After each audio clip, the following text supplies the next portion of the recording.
Hello students, last time हम लोग discuss कर रहे थे कि कंपनी और नवाब के बीच में जो कॉन्फ्लिक्ट हो रहा था, काफी ज्यादा प्रॉब्लम्स हो रही थी। तो नवाब ने कुछ रूल्स रेगुलेशन बना दिए जिसके अकॉर्डिंग ही कंपनी यानी ब्रिटिश ईस्ट इंडिया कंपनी को चलना था। इसके बाद देखते हैं, the situation was same in the 1756 when the Sirajuddaulah became the nawab of Bengal. Condition तब ज्यादा और ज्यादा खराब हो गई जब 1756 में सिराजुद्दौला जो है बंगाल का नवाब बन गया। बंगाल, मैंने अभी भी बोल रहा हूँ, बंगाल जो है वो ऐसा नहीं है जैसा प्रेजेंट टाइम में देख रहे हैं। आज तो दो बन चुके हैं, वेस्ट बंगाल और दूसरा बांग्लादेश। पहले ये पूरा एक एरिया था और काफी बड़ा एरिया था। He was furious at the company interference in the affair of the Bengal, expansion of the fortification in spite of the order and the failure of the pay of the revenue dues the whenever negotiation failed। बता रहे हैं कि वो काफी ज्यादा furious, काफी ज्यादा गुस्सा था किस चीज को लेकर उसके मन में, कि जो कंपनी थी बंगाल के जितने भी अफेयर होते थे, जो भी मतलब उसके राजपाट में काम चीजें आती थी राजनीतिक रूप से, उसमें अंग्रेज लोग बीच में इंटरफेयर कर रहे थे। इस चीज से वो काफी गुस्सा था। प्लस अंग्रेज लोग अपने जो फोर्टिफिकेशन है, जो किलेबंदी है, जो उनका सेटलमेंट था, वो भी काफी ज्यादा एक्सपेंड कर रहे थे। इन चीजों से वो बहुत ज्यादा गुस्सा था। लेकिन when negotiation failed and angry Siraj-ud-Daulah captured English factory at the Qasim बाजार and the company fort Calcutta। फिर क्या हुआ, सिराजुद्दौला को गिरफ्तार कर लिया गया, अंग्रेजों ने गिरफ्तार कर लिया कासिम बाजार में, कलकत्ता में। And then soon Robert Clive took the charge company affair Bengal. जल्दी क्या हुआ, रॉबर्ट क्लाइव जो है वो बन गया क्या, उसके हाथ में पूरा चार्ज आ गया, वो बन गया गवर्नर जनरल बंगाल का।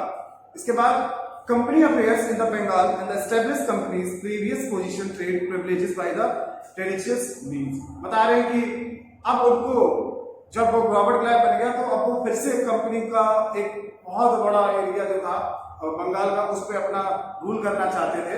अब देखते हैं, इसके बाद हमारा टॉपिक आता है बैटल ऑफ प्लासी 1757। प्लासी एक जगह का नाम है। यहाँ पे जो युद्ध हुआ उसके बारे में पढ़ते हैं।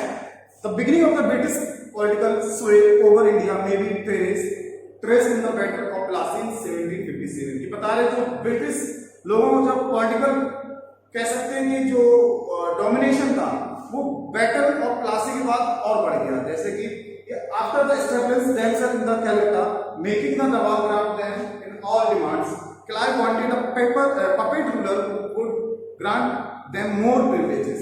कि जब खुद को कंपनी ने एस्टैब्लिश कर लिया बंगाल में, और जब नवाब से उन्हें क्या उनकी काफी ज्यादा डिमांड मान ली, मतलब अंग्रेजों की डिमांड जो थी नवाबों ने मान ली जो उस टाइम में थे। तो अब अंग्रेज क्या चाहते थे कि अब डिमांड हमारी मान ली गई है, प्लस अब वो ऐसे रूलर चाहते थे जो उनके पपेट हो, उनके हाथों पे, उनके इशारों पे काम करें, वो ऐसे रूलर चाहते थे। Clive conspired with the Mir Jafar, जो कि कमांडर इन चीफ था, सेठ जगत सेठ एंड ओमनी चंद। ये सब क्या हुआ है, मतलब रॉबर्ट क्लाइव ने क्या कॉन्स्पायरेसी, मतलब एक साजिश रची किन लोगों के बीच में, जगत सेठ और ओमनी चंद एंड जाफर, इनके बीच में अंग्रेजों ने क्या किया, एक कॉन्स्पायरेसी, एक साजिश रखी, ताकि जो उनका हेड था सिराजुद्दौला, उसको ओवरथ्रोन यानी उसे गद्दी से उतार दिया जाए। समझ में आया कि अंग्रेजों ने इन तीनों लोगों के साथ मिलकर सिराजुद्दौला के अगेंस्ट कॉन्स्पायरेसी की षड्यंत्र रचा या साजिश रची। अब देखते हैं क्या हुआ। On 23 June 1757 armies of Sirajuddaula and English East India Company meet at Plassey. 1757 में अंग्रेज और सिराजुद्दौला की जो सेना थी वो प्लासी में आमने सामने आई लड़ने के लिए। लेकिन Robert Clive led the British forces, the commander in chief of the nawab Mir Jafar along with his army didn't take part in the battle। अंग्रेजों की तरफ से कौन लीड कर रहा था, कौन हेड था, रॉबर्ट क्लाइव। और इसकी तरफ से सिराजुद्दौला की तरफ से कौन कमांडर था, मीर जाफर, जो कि अपनी आर्मी लेकर बैटल में पहुंचाने, युद्ध में पहुंचाने, क्योंकि वो अंग्रेजों की तरफ मिला हुआ था। Sirajuddaulah was killed and Mir Jafar was the made nawab of Bengal. इस युद्ध में क्या हुआ, अंग्रेज जीत गए, सिराजुद्दौला को मार दिया गया और मीर जाफर को अंग्रेजों ने बंगाल का नवाब बना दिया। और वो यही चाहते थे कि जो जितने भी नवाब हैं वो अंग्रेजों के पपेट यानी कठपुतली उनके इशारों पे काम करें। तो मीर जाफर जो है वो ऐसे ही था, उसने भी अंग्रेजों के साथ मिलकर सिराजुद्दौला जो उनका राजा था, हेड था, नवाब था, उसको हरा दिया, मार दिया। अब मीर जाफर को उठा के बंगाल का राजा बना दिया गया। The battle of Plassey is the significant landmark in the history India. It is the transfer the mayor military company into the political power. Battle of Plassey is important landmark माना गया है कि यहाँ से शुरुआत हो चुकी थी कि कैसे एक British East India company trading के लिए आई थी और कैसे वो देखो पॉलिटिकल में वो अपना कह सकते थे डोमिनेशन करने लगी। मतलब वो एक कंपनी जो व्यापार करने के लिए आई वो व्यापार करे नहीं, वो क्या वो पॉलिटिकल एरिया में भी आ गई। सिराजुद्दौला को उसने मरवा दिया। अब पूरी तरीके से उनका रोल चल रहा था। नेक्स्ट टॉपिक है हमारा, तो यहाँ समझ में आ गया? कोई डाउट हो तो टॉपिक में आप मुझे ग्रुप में पूछ सकते हैं। नेक्स्ट टॉपिक है हमारा Bengal after the Plassey.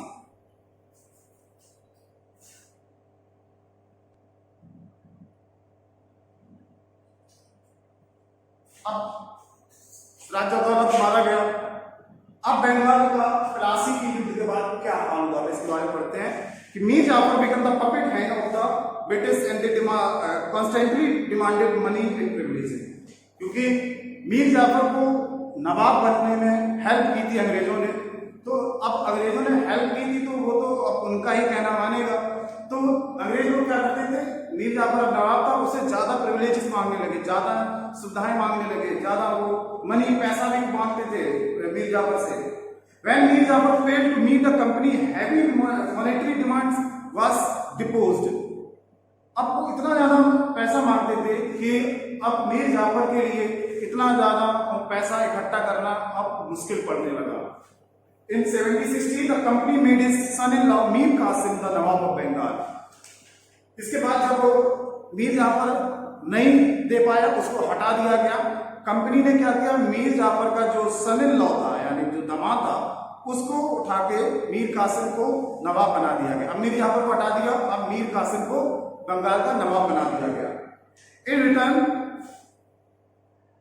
Mir Qasim gave the company zamindari of Burdwan, Midnapore and Chittor. अब इसके बाद मीर कासिम ने क्या किया, कंपनी को जमींदारी दे दी। किन किन जगहों की, ये जगह के नाम है बरदाओं, मिंडानपुर एंड चिटगांव, ये जगह के नाम है। इन जगहों की मीर कासिम ने अंग्रेजों की जमींदारी दे दी कि हाँ ये एरिया आपके हैं, यहाँ से जमीन से रिलेटेड जितना भी कुछ भी हुआ जाए वो आप देखेंगे।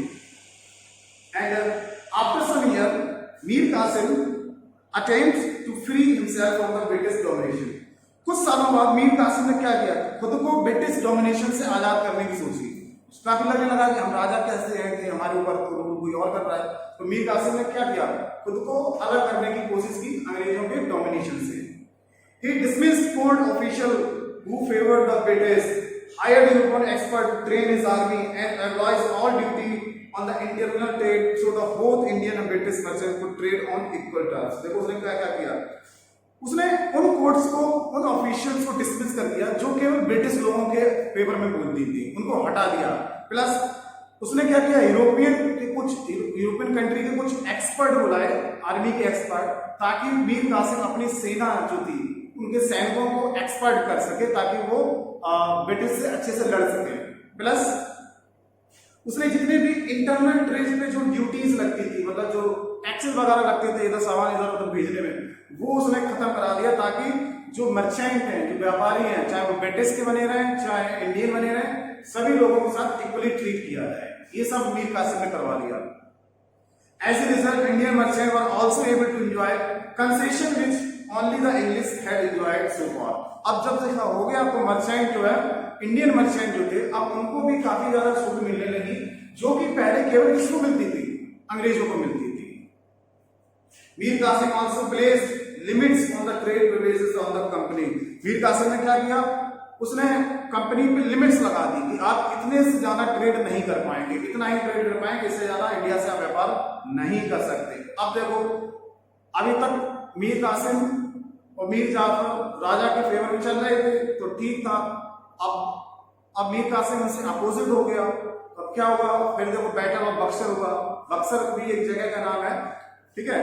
अब देखते हैं all the company had they declared a war on him, कि जितने जैसे जैसे मीर कासिम ने सारी सुविधाएं अंग्रेजों से हटा दी गई, अंग्रेजों ने मीर कासिम के अगेंस्ट युद्ध छीन दिया। Mir Qasim was defeated in 1763 and Mir Jafar was restored in the नवाब बंगाल। कि मीर कासिम को हरा दिया गया 1793 में, और इसके बाद जो मीर जाफर था जिसको पहले हटा दिया गया था उसको फिर से बंगाल का नवाब बना दिया गया। Mir Qasim fled the Awadh and entered into the alliance with the Nawab of Awadh, Sirajuddaulah and the Mughal Emperor Shah Alam II। Mir Qasim Bengal से भाग आया और किनके साथ अलायंस कर लिया, किनके साथ मतलब वो मिल गया जाके, वो मिल गया किसके साथ, जो नवाब थे अवध के, अवध मतलब लखनऊ का पहले नाम अवध था, उनके नवाब जो थे उनसे मिल गया। सिराजुद्दौला से मुगल एम्पायर जो थे उनसे मिल गया, मुगल एम्पायर शाह आलम सेकंड से मिल गया। इन लोगों के साथ उसने क्या किया, अलायंस कर लिया, गठबंधन कर लिया। Their combined force out with the British army at Buxar 22 October 74, but they were defeated। आप समझ रहे हो कि इतनी बड़ी सेना होने के बाद भी, मतलब मीर कासिम, बंगाल के लखनऊ के नवाब Siraj-ud-Daulah plus Mughal emperor Shah Alam second, ये तीनों मिलकर बैटल ऑफ बक्सर लड़ा इन्होंने। बक्सर में लड़ाई हुई 1764 में, फिर भी ये अंग्रेजों के हाथों हारे गए। With this victory, the company became real master of Bengal। अब ये युद्ध जीतने के बाद तो अब कंपनी बिल्कुल कह सकते हैं बंगाल का एकदम मास्टर बन गया था कि उसे हर प्रकार की सिचुएशन को हैंडल करना आता था, चाहे वो ट्रेड की हो, चाहे वो वॉर की हो, चाहे वो नवाब बनाने की हो। इस युद्ध के बाद वो कंपनी जो है पूरी तरीके से बंगाल पर अपना डोमिनेशन कर चुकी थी। नेक्स्ट टॉपिक है हमारा major consequences of the battle of Buxar.